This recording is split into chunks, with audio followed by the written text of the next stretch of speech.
Hey guys, मैं ध्रुव गोस्वामी आपका अपने channel Goswami GS and maths classes में आपका स्वागत करता हूं। मैंने 1 से लेकर 13 तक वीडियो यूट्यूब पर अपलोड कर दिया है। जिन्होंने नहीं देखा है वो जाकर देख ले। आज मैं क्वेश्चन नंबर 14 से बताऊंगा। तो जिन्होंने नहीं देखा है 1 से लेकर 13 तक के चैप्टर नंबर 4 नाखून क्यों बढ़ते हैं उसका क्वेश्चन आंसर है। तो जिन्होंने 1 से लेकर 13 तक नहीं देखा है वो जाकर देख ले। आज मैं 14 से बताने जा रहा हूँ। ये क्या है, आपको सप्रसंग व्याख्या है। ये आपका सप्रसंग व्याख्या है। तो चलिए शुरू करते हैं बिना देर किए। क्वेश्चन नंबर 14 है कि काट दीजिए, वे चुपचाप दंड स्वीकार कर लेंगे, पर निर्लज अपराधी की भांति फिर छूटते ही क्या सेंध पर हाजिर रहता है। यानी कहने का मतलब है कि ये नाखून को आप काट दीजिए तो ये क्या करता है, चुपचाप कटवा भी लेता है और काटने क्या है, हर तीसरे दिन फिर से वापस जम जाता है। तो इसका कहने का मतलब क्या है, लेखक की दृष्टि में इस जो पंक्ति है इसका क्या सेंस निकलता है। तो चलिए देखते हैं। प्रस्तुत पंक्ति हमारे पाठ्य पुस्तक गोधुली भाग 2 के नाखून क्यों बढ़ते हैं से क्या है, लिया गया है। यह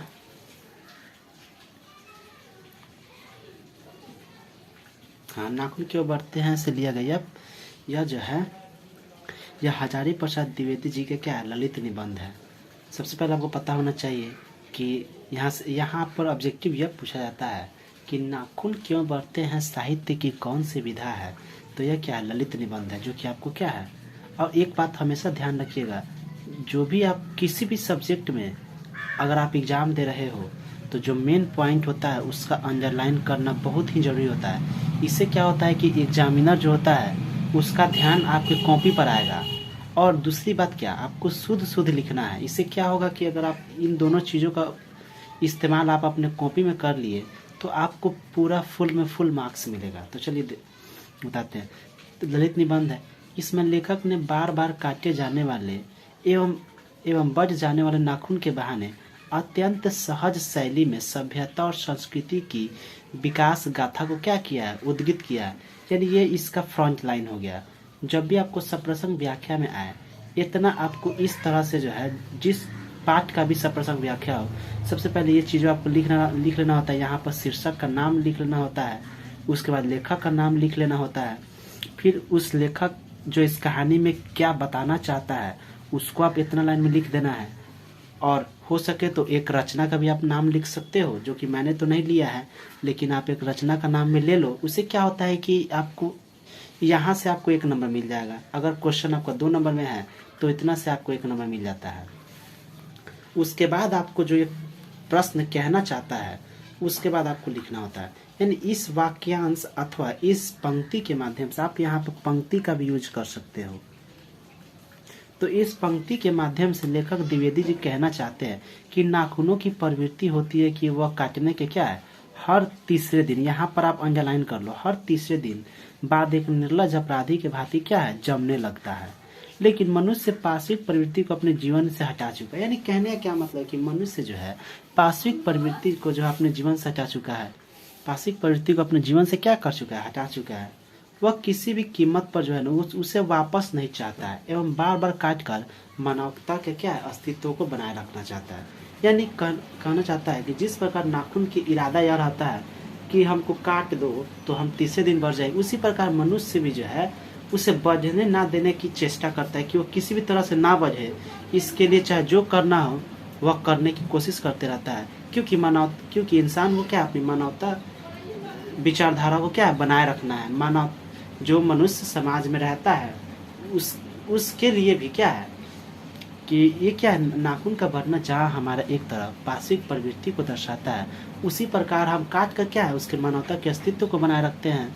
क्योंकि हम मनुष्य क्या है, एक सामाजिक प्राणी है। और यह नाखून हमें लाखों हजारों वर्ष पूर्व के नख तथा लंबी जीव होने का क्या करता है, महसूस कराता है, जो कि हमें क्या है, किसी भी दृष्टिकोण से स्वीकार्य नहीं है। तो ये रहा इसका क्वेश्चन का आंसर। वैसे आप लिख दोगे तो 1 भी नंबर आपका नहीं कट सकता है। चलिए क्वेश्चन नंबर ख को देखते हैं। क्वेश्चन नंबर ख है कि मैं नाखून की तरफ देखता हूँ तो कभी कभी निराश हो जाता हूँ। इसमें क्या कहते हैं लेखक, तो चलिए देखते हैं। प्रस्तुत पंक्ति हमारे पाठ्य पुस्तक गोधुली भाग 2 के शीर्षक नाखून क्यों बढ़ते हैं से लिया गया है, जिसके लेखक हजारी प्रसाद द्विवेदी है। इसमें लेखक ने नाखूनों के बहाने मनोरंजक शैली में मानवता के दिग्दर्शन क्या है, कराने का प्रयास किया। अब आप यहाँ पर बोलोगे कि सर आपने तो उसमें यहाँ पर दूसरे लाइन बताया था, आपने ये कैसे लिख दिया। तो देखिए, कोई भी एक विशेष जो वाक्य होता है ना, वो आपको यहाँ पर लिख देना होता है। जैसे कि आप यहाँ पर लिख दिए कि जिसके लेखक हजारी प्रसाद द्विवेदी है, उसके बाद आप थोड़ा सा लेखक के बारे में, लेखक ने किस चीज़ का चर्चा किया है, किस चीज़ पर बल दिया है, उसको बस आपको इस 2-3 लाइन में लिख देना होता है। जैसे कि मैंने पिछले बार में दूसरा चीज़ लिया था, इस बार मैंने ये चीज़ ले लिया। इससे क्या होता है कि देखने में आपको अच्छा लगता है और एग्जामिनर का ध्यान भी जो है आपके कॉपी पर जाएगा, तो आपको फुल मार्क्स मिलेगा। अब इसके बाद इस प्रश्न के माध्यम से लेखक क्या कहना चाहते हैं, अब इसको देखना है। प्रस्तुत पंक्ति में जो है द्विवेदी जी का कहना चाहते हैं कि नाखून एक निर्लज अपराधी के समान है, काटने के हर तीसरे दिन सेंध पर हाजिर। आप यहाँ पर पंक्ति के स्थान पर चाहोगे तो वाक्यांश भी लिख सकते हो और गद्यांश भी आप चाहोगे तो लिख, क्योंकि पंक्ति शायद आपको कविता वगैरह में होता है, आप यहाँ पर वाक्यांश कर सकते हो या गद्यांश कर सकते हो। पंक्ति थोड़ा लगता है कि कविता में दिया हुआ रहता है ना, क्योंकि ये क्या है, गद्य का ही अंश है, ठीक है। तो आप यहाँ पर पंक्ति ना लिखकर वाक्यांश भी लिख सकते हो, गद्यांश लिख देना, क्योंकि पंक्ति जो है आपको कविता में देखने को मिलता है। तो आप यहाँ पर क्या करना, या लिख भी दोगे तभी चल जाएगा, लेकिन आप सोचो कि गद्यांश भी लिख दोगे, क्योंकि क्या है, गद्य का ही ना अंश है और काव्य का अंश को काव्यांश कहते हैं। तो आप यहाँ पर गद्य भी लिख सकते हो और वाक्यांश भी लिख सकते हो, ठीक है। और पंक्ति काट दीजिएगा या लिख भी सकते हो आप, जैसे आपकी इच्छा। लेकिन हाँ, तो देखिए, प्रस्तुत वाक्यांश या गद्यांश द्विवेदी जी इस माध्यम मतलब जो है प्रस्तुत वाक्यांश और गद्यांश के माध्यम से द्विवेदी जी कहना चाहते हैं कि नाखून एक निर्लज अपराधी के समान है, काटने के क्या है, हर तीसरे दिन सेंध पर हाजिर हो जाता है। यह बात सही है, उसे कितना भी काट लो तो क्या होता है, हर तीसरे दिन वह फिर से जमने लगता है। पर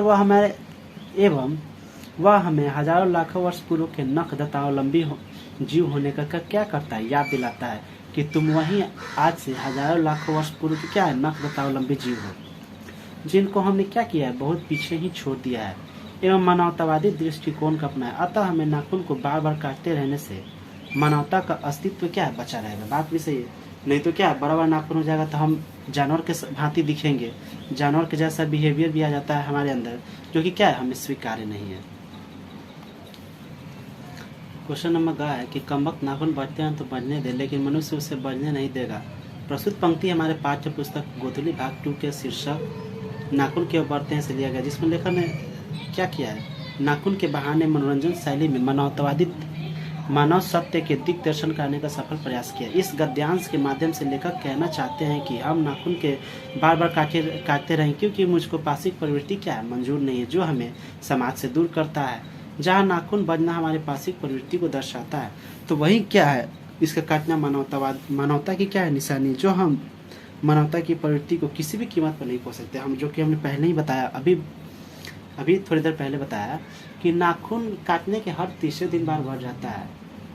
अगर ये नाखून यूं ही बढ़ता रहे तो हमारे नाखून क्या है, बड़े बड़े हो जाएंगे और हमें और उस पाश्विक प्रवृत्ति रखने वाले जानवरों में क्या है, कोई अंतर नहीं रह जाएगा। कहा जाता है कि जैसे आप जिस तरह के आपका विचारधारा आता है उस तरह के आप इंसान बन जाते हैं। यानी क्या है, नाखून आपका हो जाएगा तो आप ये सोचो कि हम आज से वही हजारों लाख वर्ष पूर्व की क्या है, नख दतावलंबी जीव है। यानी आप क्या है, आप एक पाशिक प्रवृत्ति रखने वाले जीव के भांति के समान आप हो जाएंगे। तो आप में और उसमें कोई अंतर नहीं हो जाएगा।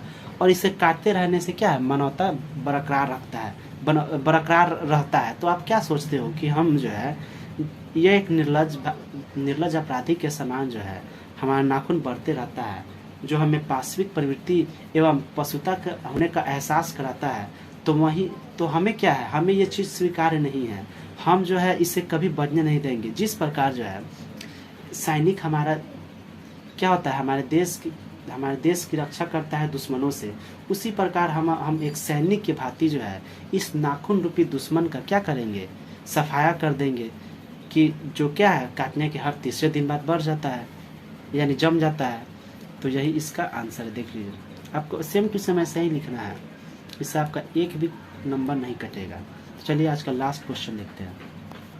क्वेश्चन नंबर 15 है कि लेखक की दृष्टि में हमारी संस्कृति की सबसे बड़ी विशेषता क्या है, तो स्पष्ट कीजिए।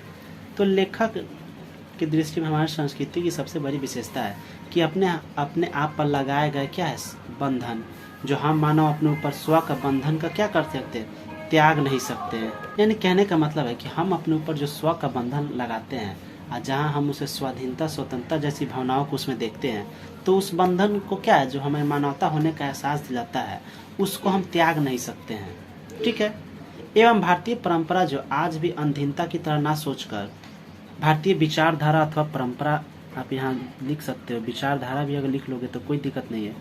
भारतीय परंपरा विचारधारा जो आज की अधीनता की तरह ना सोचकर स्वाधीनता के रूप में सोचता है, ये सब क्या है, हमारे दीर्घकालीन संस्कारों का ही क्या है, फल है, जिसे हम पराधीन रहना स्वीकार्य नहीं, जिससे हमें क्या है, पराधीन रहना स्वीकार्य नहीं है।